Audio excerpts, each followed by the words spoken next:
কাৰাগাৰৰ পৰা মুকলি হোৱাৰ পিছতেই আপৰ মুখ্য কাৰ্যালয়ত দিল্লীৰ মুখ্যমন্ত্ৰী অৰবিন্দ কেজৰিৱালৰ সংবাদমেল।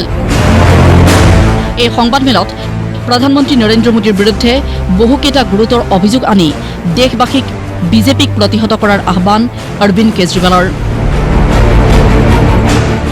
সমগ্ৰ দেশত বিজেপিৰ বিৰুদ্ধে নিৰ্বাচনী প্ৰচাৰ চলোৱাৰ হুংকাৰ দিলে কেজৰিৱালে। आज एक तानाशाह इस देश से जनतंत्र खत्म करना चाहता है। आज मैं अगर दिल्ली की जेल के अंदर रह के दिल्ली की जेल से इस्तीफा नहीं दे रहा, वो इस तानाशाही के खिलाफ संघर्ष कर रहा हूं, इसको समझ लेना। सरकार भी जेल से चला के दिखाएंगे, कतई इस्तीफा, तुम्हारे ट्रैप में फंसने वाले नहीं हम।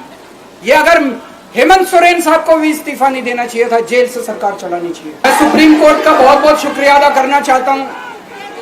उन्होंने 21 दिन दिए हैं, एक एक दिन में 24 घंटे हैं।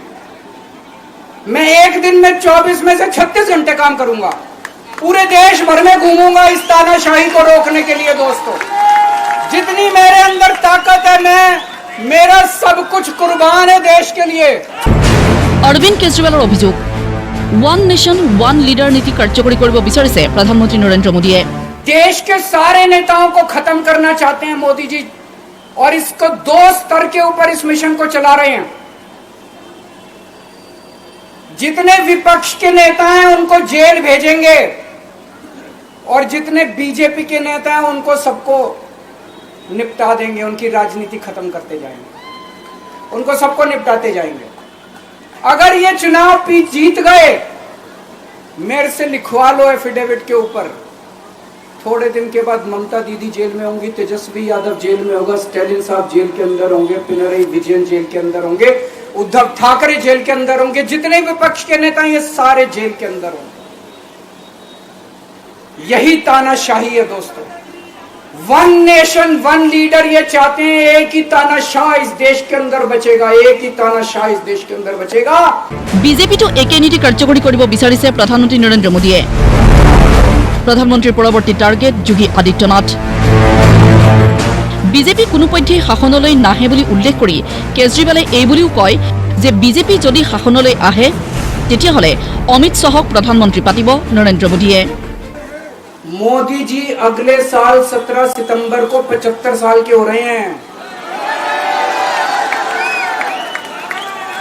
बीजेपी के अंदर मोदी जी ने 2014 में मोदी जी ने खुद ने रूल बनाया था कि बीजेपी के अंदर जो भी 75 साल का होगा उसको रिटायर कर दिया जाएगा। सबसे पहले आडवाणी जी को रिटायर किया गया, उसके बाद मुरली मनोहर जोशी जी को रिटायर किया गया, फिर सुमित्रा महाजन को रिटायर किया गया, फिर यशवंत सिन्हा को रिटायर किया गया।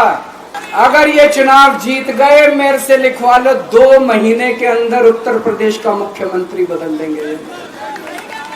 योगी आदित्यनाथ की राजनीति खत्म करेंगे, उनको भी निपटा देंगे। और उसके बाद मोदी जी के सबसे खास अमित शाह को ये प्रधानमंत्री बनाएंगे। मोदी जी अपने लिए वोट नहीं मांग रहे, मोदी जी अमित शाह को प्रधानमंत्री बनाने के लिए वोट मांग रहे हैं। ये मोदी की गारंटी पूरी कौन करेगा? क्या अमित शाह मोदी की गारंटी पूरी करेंगे? এবাৰ দিল্লীত বিজেপিৰ চৰকাৰ গঠন নহয় বুলি কৈ বিজেপি ক'ত ক'ত পৰাস্ত হ'ব সংবাদমেলত তাৰো হিচাপ দিলে দিল্লীৰ মুখ্যমন্ত্ৰীগৰাকীয়ে। दोस्तों, अगर मैं गलत हूं तो मेरे को बताना। हरियाणा में इनकी सीट कम हो रही है, राजस्थान में कम हो रही है, कर्नाटक में कम हो रही है, दिल्ली में कम हो रही है, बिहार में कम हो रही है, महाराष्ट्र में कम हो रही है, कर्नाटक में कम हो रही है, बंगाल में कम हो रही है, झारखंड में कम हो रही है। बढ़ कहां रही है? यूपी में कम हो रही है, बढ़ कहां रही है? बड़े एक भी जगह इनकी सीटें नहीं बढ़ रही हैं। मेरा अपना मानना है, और सट्टा बाजार में भी वो जो चल रहा है, इनकी 220 से 230 के बीच में सीट आ रही है, उससे ज्यादा सीट नहीं आ रही। উল্লেখযোগ্য, সংবাদমেল সম্বোধন কৰাৰ পূৰ্বে কনট প্লেচত থকা হনুমান মন্দিৰত পূজা আগবঢ়াই দিল্লীৰ মুখ্যমন্ত্ৰী অৰবিন্দ কেজৰিৱালে। দিল্লীৰ পৰা প্ৰাঞ্জল প্ৰতিম দাসৰ সহযোগত নিউজ ডেস্ক ৰিপৰ্ট, প্ৰতিদিন টাইম।